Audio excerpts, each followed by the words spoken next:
Hello students, given problem CBSE 2012 में पूछा गया सवाल है। क्वेश्चन कुछ इस तरह से है। For the principal values evaluate the following: tan inverse √3 minus sec inverse -2। सबसे पहले tan इनवर्स √3 से प्रोसीड करते हैं।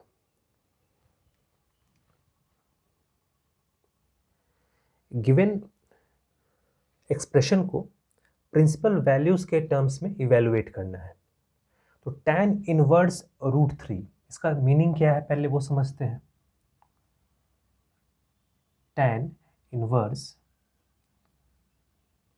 √3 इसका प्रिंसिपल एंगल क्या होगा या प्रिंसिपल आर्गुमेंट क्या होगा।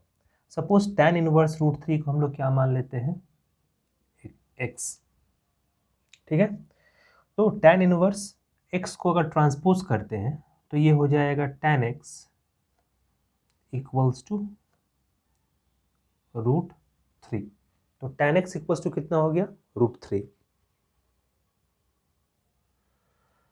Further tan x equals to √3 का जो प्रिंसिपल वैल्यू होगा वो होगा 60 degree. x equals to 60 degree, इसलिए कि प्रिंसिपल आर्गुमेंट हम लोग उस एंगल को बोलते हैं जो इस इक्वेशन को सेटिस्फाई करे और साथ ही साथ सबसे छोटा एंगल हो। तो 60 डिग्री सबसे छोटा एंगल है, तो tan 60 इक्वल्स टू √3 होता है। तो x का वैल्यू क्या मिल गया, 60 डिग्री। सेम इसी प्रोसेस से हम लोग sec इनवर्स -2 को कैलकुलेट करते हैं। sec इनवर्स -2,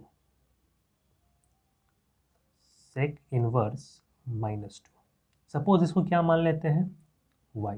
ये पूरा एक्सप्रेशन y के बराबर है। sec y ट्रांसपोज करने पर हम लोग sec y इक्वल्स टू -2 लिख सकते हैं। इसी को फर्दर हम लोग लिख सकते हैं 1/cos y, 1/cos y equals to -2। तो cos y कितना हो जाएगा, cos y हो जाएगा -12। ठीक है, तो cos y का वैल्यू हो गया -12। अब इसके प्रिंसिपल आर्गुमेंट को अगर निकालना चाहते हैं कि वो कौन सा एंगल है जिसके लिए ये इक्वेशन सेटिस्फाई होगा, तो अगर ध्यान से देखें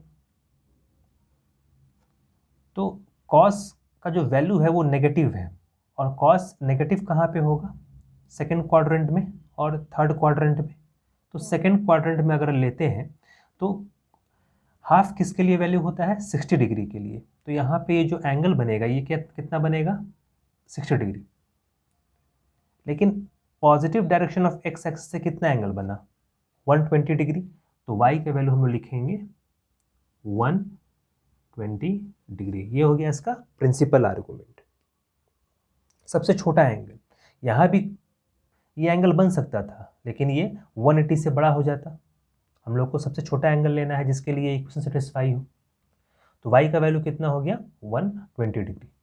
तो tan inverse √3 minus sec inverse -2 को इवेल्युएट करना था। तो tan इनवर्स का वैल्यू कितना है, 60 degree, minus of sec inverse -2 के वैल्यू को पुट करते हैं तो हम लोग को डिजायर्ड रिजल्ट मिलेगा।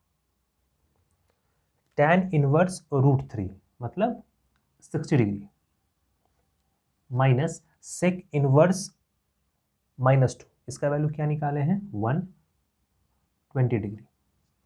नेट कितना आ जाएगा, -60 डिग्री। इसी को अगर डिग्री में ना लिखते हुए रेडियन में कन्वर्ट करें तो ये लिख सकते हैं हम लोग -π/3।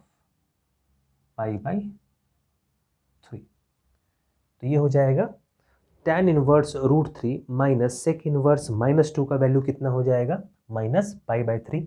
कब, जब हम लोग प्रिंसिपल आर्गुमेंट लेते हुए प्रोसीड करेंगे तब। ठीक है, तो सीबीएसई 2012 में ये सवाल पूछा गया था। इसको हम लोग इस तरह से सॉल्व करेंगे।